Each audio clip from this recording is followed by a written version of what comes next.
जय हिंद दोस्तों, मैं हूँ शिवा। जैसा कि हम लोग पढ़ रहे थे क्रैश कोर्स, जिसमें हम लोग लगभग कह सकते हैं 30 पॉइंट पढ़ चुके हैं। ठीक है ना, 30 पॉइंट हम लोग क्रैश कोर्स में पढ़ चुके हैं और उसमें आगे देखेंगे। इसे हम कह सकते हैं आगे देखेंगे, उसमें 30 से आगे जैसे कह सकते हैं कि नेम ऑफ, कह सकते हैं टाइम, या कह सकते हैं नेम ऑफ प्लेस के साथ क्या क्या आ सकता है। ठीक है ना, पहला देखते हैं 31 नंबर।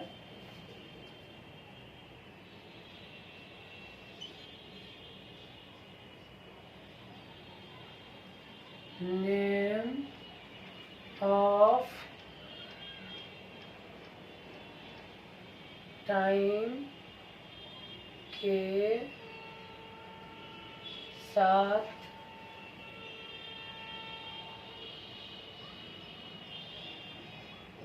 when का प्रयोग होता है। नेम ऑफ टाइम के साथ when का प्रयोग होता है। ठीक है ना, जैसा स्ट्रक्चर में देख लेंगे, name of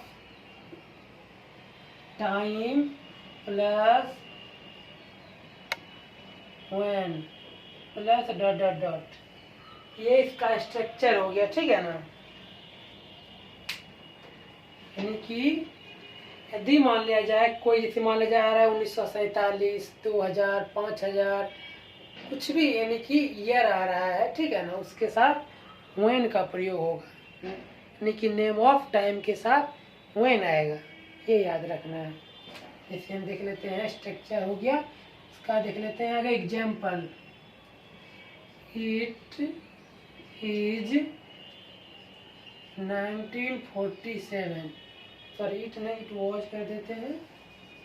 it was 1947 when India got freedom,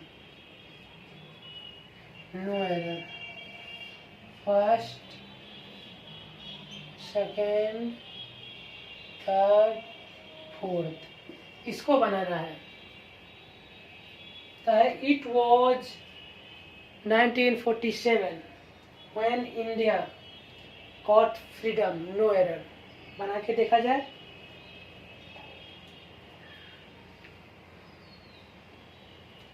जैसे अगला लिखते हैं, it was 2000 when I born, no error, first, second, third, fourth.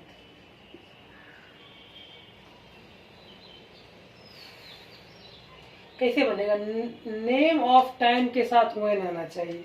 यहाँ देखना है कि इट के साथ वॉज, कोई दिक्कत नहीं है, इट के साथ इज या वॉज कुछ भी आ सकता है। इट के साथ वॉज आया है, उसके बाद ये क्या है, नेम ऑफ टाइम, यही है टाइम 1947, यानी कह सकते हैं 1947, यही है नेम ऑफ टाइम। और इसके साथ क्या चाहिए, when, तो यहाँ when लगा हुआ है। उसके बाद इंडिया गॉट फ्रीडम, पहला पास्ट तो दूसरा भी पास्ट, क्योंकि वॉज लगा हुआ तो वॉज क्या है, पास्ट है, तो यहाँ क्या V2 आ गया। ठीक है, इसमें नो एरर हो जाए, इसमें कहीं गलती नहीं है। नेक्स्ट देख लेते हैं, इट वॉज 2000। ठीक है ना, नहीं कह सकते हैं, ये भी फास्ट में है, ये भी नेम ऑफ टाइम हो गया, उसके साथ when लगा हुआ है, तो आगे भी क्या होना चाहिए, पहला सेंटेंस पास्ट तो दूसरा भी पास्ट, क्योंकि आज मेरा तबीयत सही नहीं है फिर भी कोशिश कर रहे हैं, ठीक है ना। तो पहला पास्ट तो दूसरा भी पास्ट होगा। तो बॉर्न क्या है, कह सकते हैं ये V1 है। इसको हमको क्या चाहिए, V2 यानी कि फास्ट फॉर्म चाहिए। तो बॉर्न को V2 में बदल देंगे, ठीक है ना, हो जाएगा बॉर्न, ठीक है। इसको मिटाते हैं, अगला देखेंगे। अब नेम ऑफ टाइम की जगह हो जाएगा नेम ऑफ प्लेस।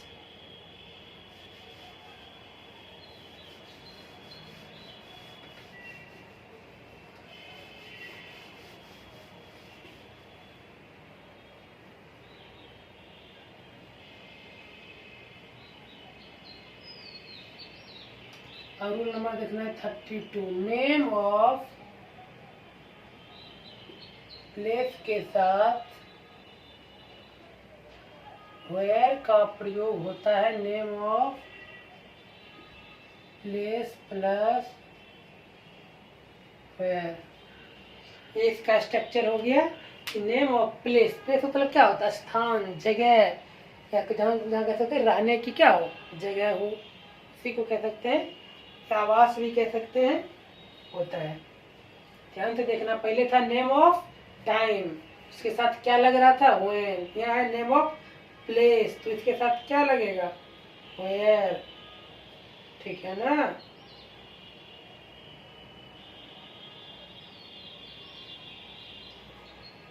इसे देख लेते हैं एग्जाम्पल, जैसे देखते हैं इट इज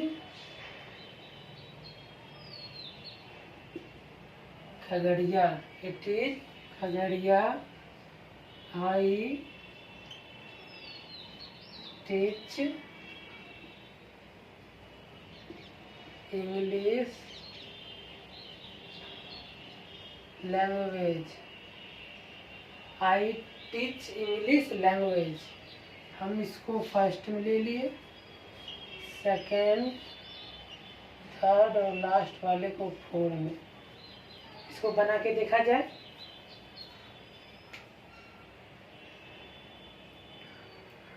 कुछ कि यहाँ दे देते हैं हम, इसको फिर से लिखते हैं थोड़ा सा।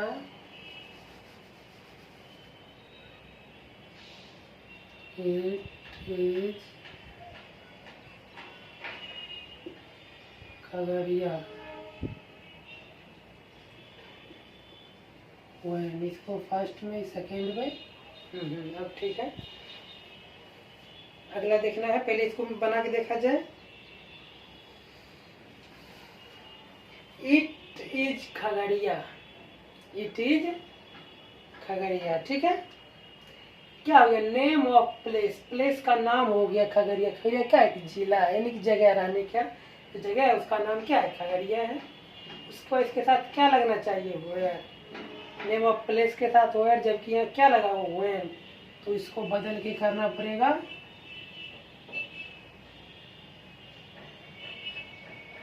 वेयर। इसके बाद आई टीच इंग्लिश लैंग्वेज, यानी कि मैं क्या यहाँ खगड़िया में इंग्लिश पढ़ाता हूँ। अगला देखना है, तबीयत के साथ मेरा कुछ सही नहीं है, फिर भी देख लेते हैं आगे। अगला लिखेंगे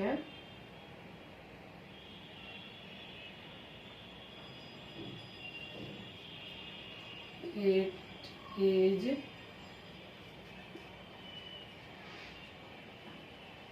Patna, Patna where my sister is living।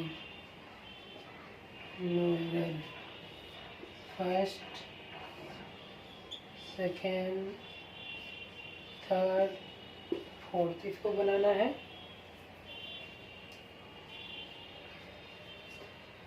Name of place के साथ वेयर का प्रयोग होगा, नेम ऑफ टाइम के साथ व्हेन का प्रयोग होगा, नेम ऑफ प्लेस के साथ वेयर का प्रयोग हुआ, ये याद रखना है। It is Patna. उसके बाद पटना जगह का नाम हो गया। उसके बाद इसके साथ क्या लगना था, वेयर, तो वेयर लग गया है। माई सिस्टर इज लिविंग हो गया, इसमें नो एरर, इसमें गलती कहीं भी नहीं है, ठीक है ना। इसको मिटाते हैं। अगला देखेंगे कि WH वर्ड के साथ, WH वर्ड क्या होता है, कितने होता है बताना है कि WH वर्ड के साथ इफ, वेदर, दैट और टू का प्रयोग नहीं होता है।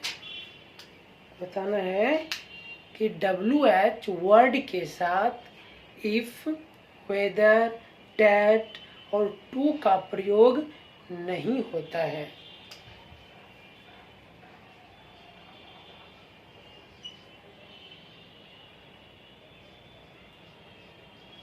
WH वर्ड के साथ, किसके साथ, WH वर्ड के साथ इफ, उसके बाद कह सकते हैं हम वेदर, टू, दैट का प्रयोग वर्जित है। WH वर्ड के साथ इफ, वेदर, टू और दैट का प्रयोग क्या है, वर्जित, यानी कि प्रयोग इसके साथ इसका प्रयोग नहीं होगा, ठीक है। स्ट्रक्चर में देख लेते हैं। If, weather,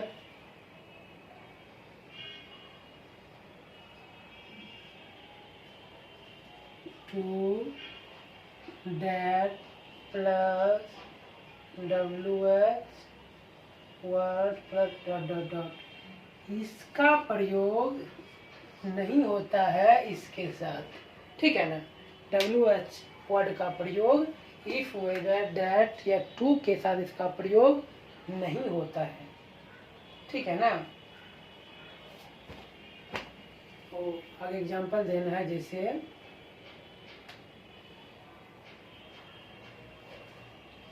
I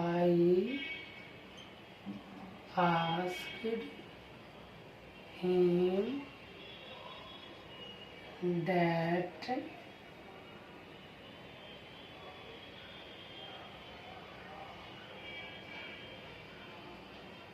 what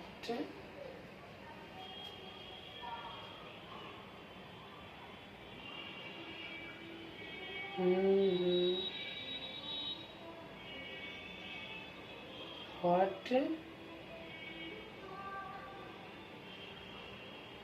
you done, no error, first, second, third, fourth। इसको बनाना है, एक एग्जांपल और लिखेंगे।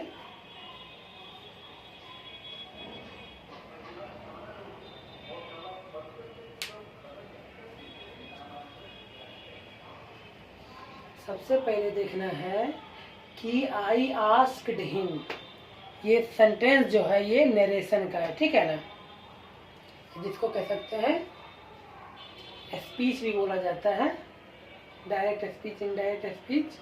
आई के साथ आस्क्ड हिम, ये पहला सेंटेंस क्या चीज में, पास्ट में, ये भी ध्यान रखना है। पहला सेंटेंस क्या है, पास्ट में है। और यहाँ क्या लगा हुआ, WH वर्ड मतलब क्या होता है, कह सकते हो who, which, that, what, why, how, ये सब क्या है, WH वर्ड है। इसके साथ दैट, इफ, वेदर, टू का प्रयोग नहीं होता है। क्या होता है, नहीं होता है। समझ में आ रही है बात। तो WH वर्ड हो गया, तो इसके साथ ये प्रयोग क्या होगा, नहीं होगा इसका प्रयोग। और इसके बाद जब नरेशन बनता है तो WH वर्ड के बाद तुरंत सब्जेक्ट आता है, ठीक है ना। तुरंत क्या आता है, सब्जेक्ट आता है, और उसके बाद मेन वर्ब आता है। इसमें डू डज यानी कह सकते हैं या कह सकते हैं WH वर्ड के बाद ऑक्सिलरी वर्ब का प्रयोग नहीं होता। उसका सब्जेक्ट, उसके बाद ऑक्सिलरी वर्ब आए या मेन वर्ब आए, जो भी आएगा इसके बाद आएगा। तो यू है, यू डन, यू के बाद क्या है, डन है, यानी कि भी क्या है,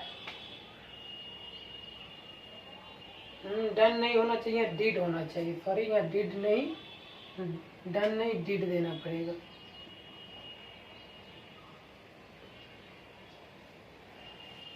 क्योंकि डायरेक्ट V3 का प्रयोग नहीं होता है, उसके लिए हैव ग्रुप के साथ V3 का प्रयोग होता है। डिड, ये इसमें गलती था। अगला देख लेते हैं।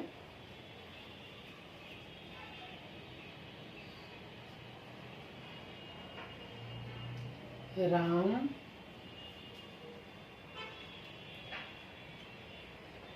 asked him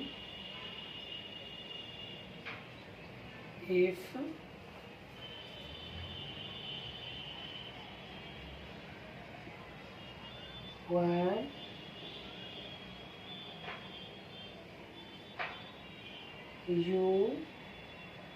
why you कह सकते हैं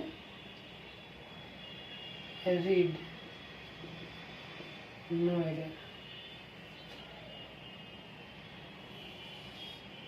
फर्स्ट, सेकेंड, थर्ड, फोर्थ, इसको बना के देखा जाए।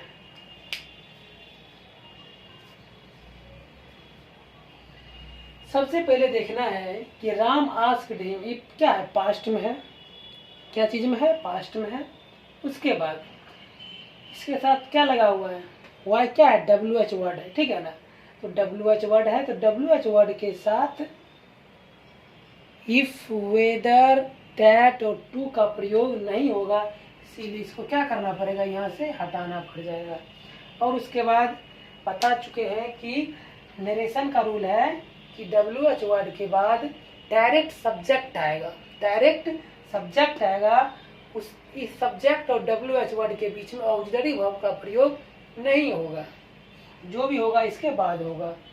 बाकी सब कुछ ठीक है, क्योंकि रीड जो होता है यानी कि पढ़ना, इसका V1 read, V2 red, V3 read, V4 reading, V5 read, जबकि V1 READ, V2 READ, V3 READ, तीनों का V1 V2 V3 तीनों एक ही जैसा है, तीनों एक ही जैसा है, ठीक है ना। READ V1, READ V2, READ V3, लेकिन उच्चारण में V1 रीड, V2 रेड पढ़ा जाएगा, ठीक है ना। V2 को रेड पढ़ा जाएगा और V3 को रीड। और कह सकते इसमें क्वेश्चन मार्क्स का प्रयोग जब ये बन जाएगा तो इसके क्वेश्चन मार्क्स का प्रयोग नहीं होता है। क्यों नहीं होता है आगे बताएंगे, अगला रूल जब पढ़ेंगे हम तो उसमें देखेंगे क्यों नहीं होता है। इसको मिटाते हैं।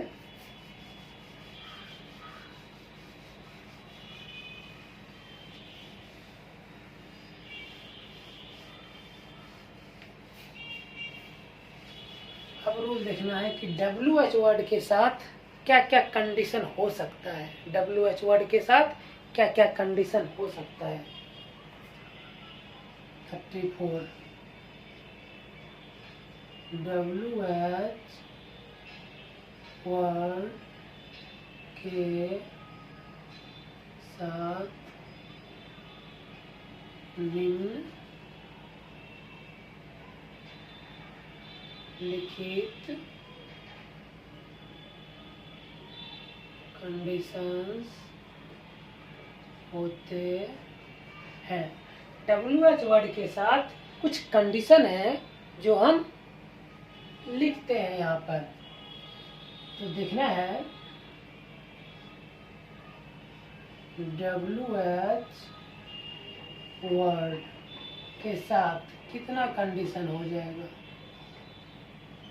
First, second, third, fourth. और WH वर्ड में कौन कौन आ जाएगा, जैसे हम कह सकते हैं यहाँ how, why, dot dot dot, पहला कंडीशन WH वर्ड के साथ हम 4 कंडीशन लिखेंगे। अब देखेंगे कि चारों में बताना है कि कौन सही है और कौन गलत है। ठीक है ना, ध्यान से देखना है।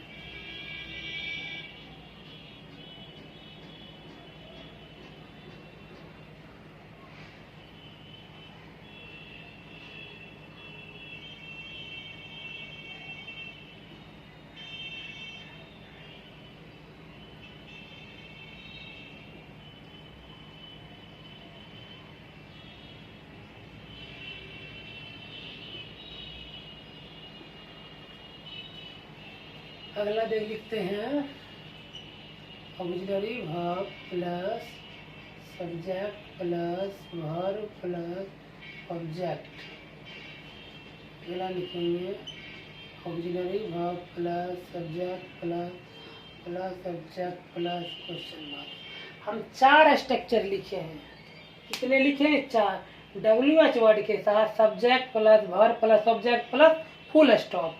फिर है WH word plus subject plus verb plus object plus question marks. उसके बाद WH word plus auxiliary verb plus subject plus verb plus object, और कह सकते हैं यहाँ फुल स्टॉप। उसके बाद WH word plus auxiliary verb plus subject plus verb plus object plus question marks. ये 4 स्ट्रक्चर है। तो बताना है कौन सही है और कौन गलत है। मान लीजिए 1 2 3 4 हम कर लिए, तो कौन कौन सही है बताना है।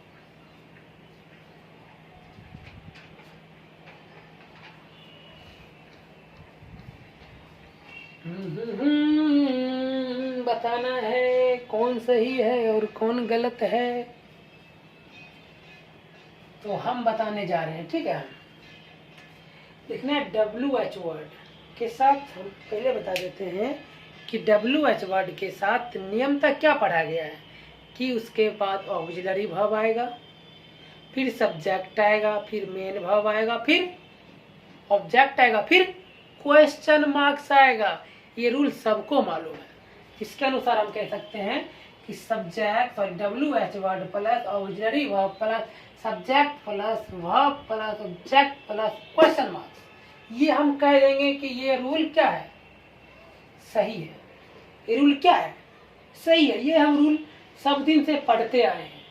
ये वाला rule WH word plus auxiliary verb plus subject plus verb plus object plus question marks, ये रूल हम बचपन से पढ़ते आए हैं। ठीक है ना। लेकिन तो इसमें देखना है, ये तो सेम टू सेम है, सिर्फ यहाँ फुल स्टॉप यहाँ क्वेश्चन मार्क्स क्या है?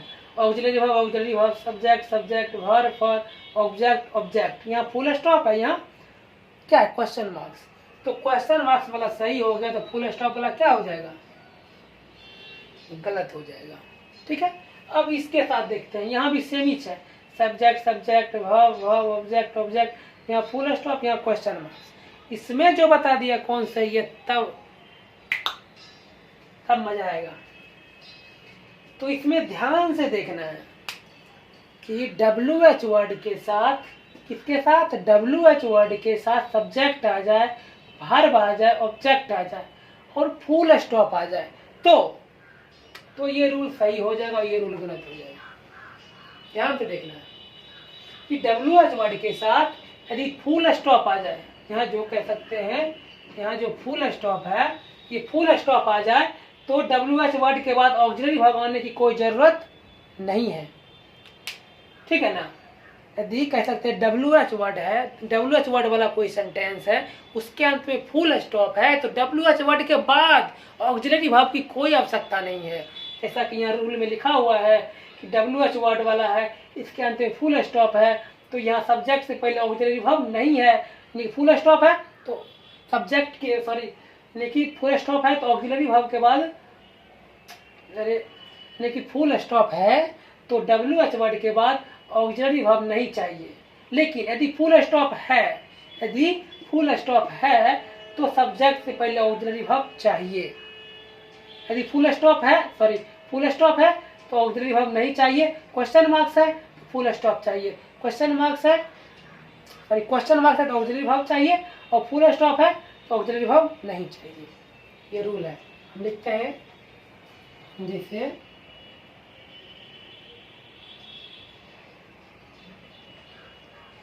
where you live,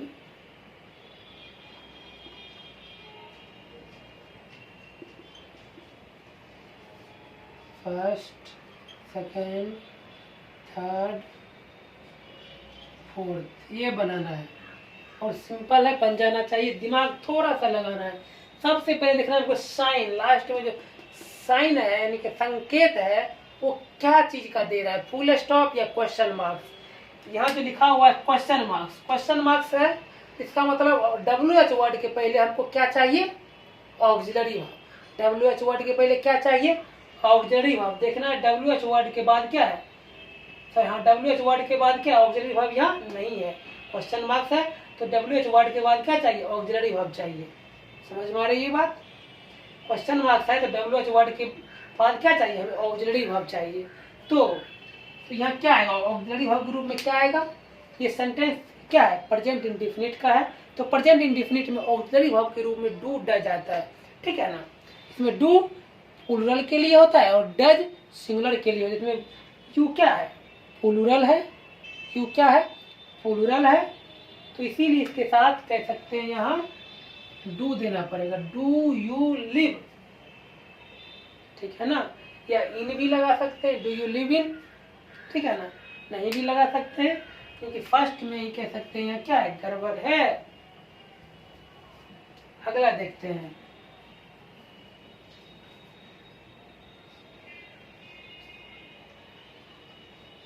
Why are you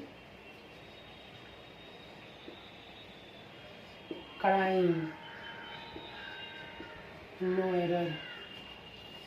First, second, third, fourth. ये बनाना है कि why are you crying? सबसे पहले देखना साइन क्या लगा हुआ, चिन्ह, चिन्ह क्या, फुल स्टॉप है, तो बताए हैं कि फुल स्टॉप हो जिस सेंटेंस के अंत में और उसकी शुरुआत WH वर्ड से हो रहा हो तो WH वर्ड के बाद ऑक्सिलरी वर्ब की आवश्यकता नहीं है। क्या बोले कि फुल स्टॉप हो सेंटेंस के अंत में और WH वर्ड वाला सेंटेंस हो तो WH वर्ड के बाद ऑक्सिलरी वर्ब का प्रयोग नहीं होगा, यानी कि कह सकते हैं ये आर का प्रयोग यहाँ नहीं होगा बल्कि यहाँ देना पड़ेगा, ठीक है ना। अब लास्ट एंड फाइनल देखेंगे, ये भी बहुत इंपॉर्टेंट है, अभी जो हम बताने जा रहे हैं अगला ये इंपॉर्टेंट है, ठीक है ना, बहुत ज्यादा इंपॉर्टेंट, यह पूछा जाता है लगभग हर एक कॉम्पिटिटिव में, ठीक है ना। अभी जो बताए कि फुल स्टॉप वाला यहाँ जो लिखा ये फुल स्टॉप वाला ये इम्पोर्टेंट है, क्योंकि सबको मालूम है कि WH वर्ड वाला में क्या लास्ट में क्वेश्चन मार्क्स लगता है और सब्जेक्ट से पहले क्या कह सकते हैं WH वर्ड के बाद क्या ऑक्सिलरी वर्ब आता है, लेकिन वो वाला जो पॉइंट फुल स्टॉप वाला ये बहुत कम को मालूम है। अगला देखते हैं 35,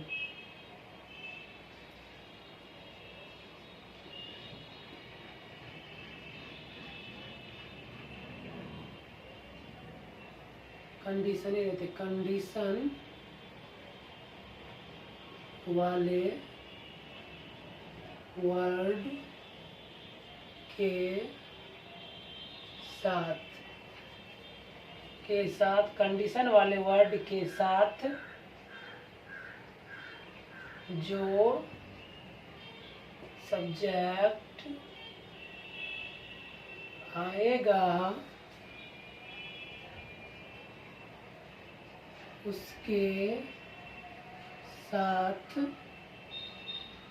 उसके साथ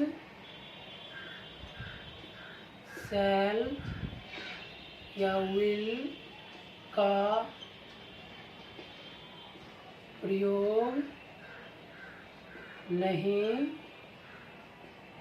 होगा।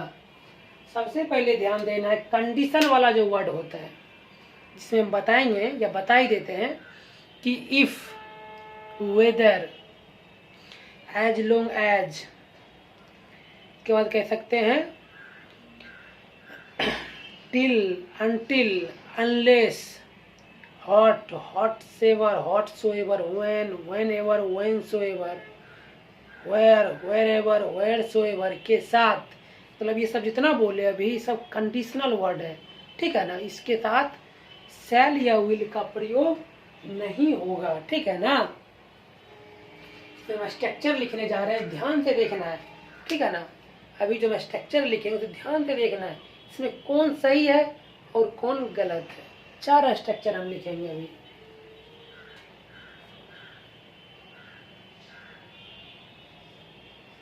इफ डॉट डॉट डॉट समझ जाना है, if whether that too as long as, ठीक है ना, as well as till until unless, कह सकते what hot ever what soever when ever when soever where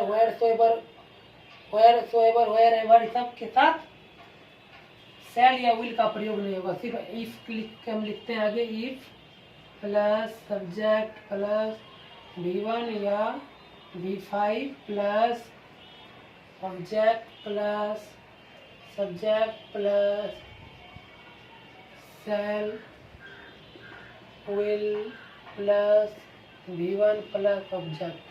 ये एक स्ट्रक्चर ये हो गया। दूसरा देखना है, if dot dot dot plus subject plus shall या will plus V1 plus object plus subject plus shall या will plus V1 plus object. एक ये स्ट्रक्चर हो गया। तीसरा देखना है, सब्जेक्ट प्लस शैल या will plus V1 plus object plus if plus subject plus V1 या V5 प्लस ऑब्जेक्ट। ये तीसरा स्ट्रक्चर हो गया। चौथा देखना है, सब्जेक्ट प्लस शैल या will plus V1 plus object plus if plus subject plus shall या will plus V1 plus object. ये हम 4 स्ट्रक्चर लिखे हैं, ठीक है। जिसमें इसमें बताना है कि मात्र 2 ही स्ट्रक्चर इसमें क्या है, सही है, 2 गलत है। 2 सही है और 2 गलत है। रूल में पढ़ लेना, कंडीशन वाला जो वर्ड होगा और उसके साथ जो सब्जेक्ट आएगा उसके साथ शैल या विल का प्रयोग नहीं होगा, ये देखना है, ठीक है। पानी पानी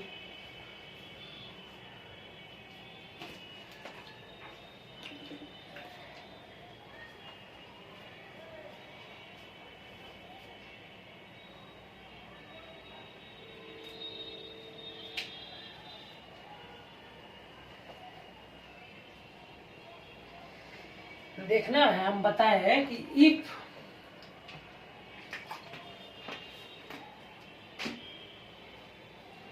ये जो सेंटेंस है कंडीशनल वर्ड में क्या क्या बोले, इफ वेदर दैट, उसके बाद till until unless long as well as, ठीक है ना, how hot ever howsoever, इस सब वाला जो वर्ड है उसके साथ शैल विल का प्रयोग नहीं होगा। तो हमें देखना है कि if plus subject plus V1 plus V5 plus object. तो यहाँ तक देखना, इस सेंटेंस के साथ शैल या विल का प्रयोग है क्या। इस सेंटेंस के साथ शैल या विल का प्रयोग नहीं है, आगे देखना है। फिर सब्जेक्ट प्लस शैल या will plus V1 plus object. तो इस शैल या विल वाले सेंटेंस सब्जेक्ट से पहले क्या लिखें, इस यानी कि जो सब्जेक्ट आएगा उस सब्जेक्ट के यानी के साथ शैल या विल का प्रयोग नहीं होगा। इस सब्जेक्ट के साथ शैल विल का प्रयोग कब नहीं होगा, जब कंडीशनल वर्ड इस सब्जेक्ट के साथ आएगा। यानी कंडीशन वाला जो वर्ड आएगा उसके साथ सब्जेक्ट आए, उसके साथ शैल विल का प्रयोग नहीं होगा। तो यहाँ देखना है, यहाँ कंडीशन वाला वर्ड हो गया, यहाँ सब्जेक्ट आ गया, यहाँ शैल विल नहीं है, लेकिन आगे शैल विल है, दूसरा सेंटेंस में है, इसीलिए ये क्या है, सही है। ठीक है ना, क्योंकि इसके साथ यहाँ रहता है शैल विल तो गलत है। यहाँ देखना है इफ है, सब्जेक्ट है, शैल विल है, तो रूल में क्या पढ़े, कंडीशन वाला वर्ड हो और उसके साथ जो सब्जेक्ट आएगा उसके साथ शैल विल का प्रयोग नहीं होगा, यानी कि कह सकते ये रूल क्या है, गलत है, क्योंकि प्रयोग हो गया तो गलत हो गया। इसमें देखना अगला, फिर इसमें इसी को उल्टा करके लिखा गया है, ठीक है ना, ये जो हम लिखे हैं इसी को उल्टा करके लिखे हैं। देखना है पहले क्या कर दिए, सब्जेक्ट ले लिए शैल will plus V1 plus object, उसके बाद देखना यहाँ जो कंडीशनल वाला वर्ड है इसके साथ जो सब्जेक्ट आया है उसके शैल विल का प्रयोग नहीं होगा, इसके साथ शैल विल नहीं है, शैल विल का प्रयोग पहले ही सेंटेंस में कर दिया गया, तो ये क्या है, ये सही है, ठीक है। इसमें देखना है यहाँ तक तो कोई दिक्कत हम कह सकते नहीं है, सब्जेक्ट है, शैल है, विल है प्लस V1 प्लस ऑब्जेक्ट, यहाँ तक कोई दिक्कत नहीं है।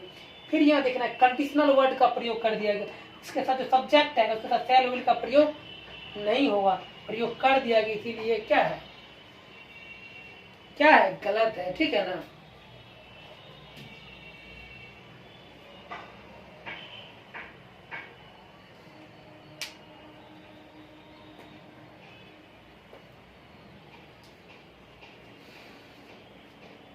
समझ में आ गया बात, जैसे लिखते हैं,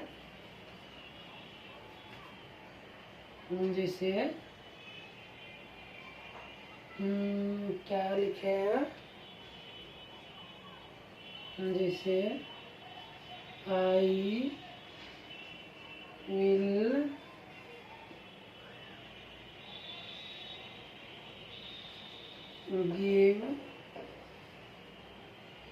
गिव यू फ्रीडम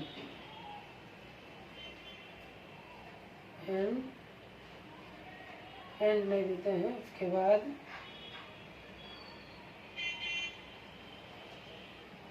यू लिखे,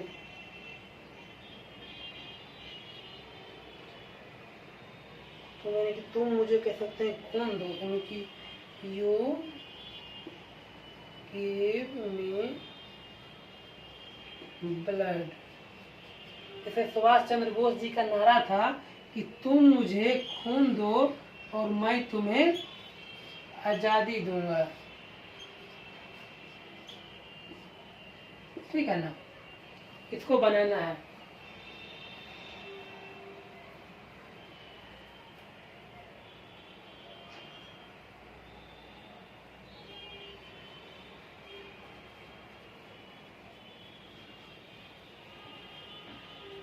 तो यहाँ कर लेना है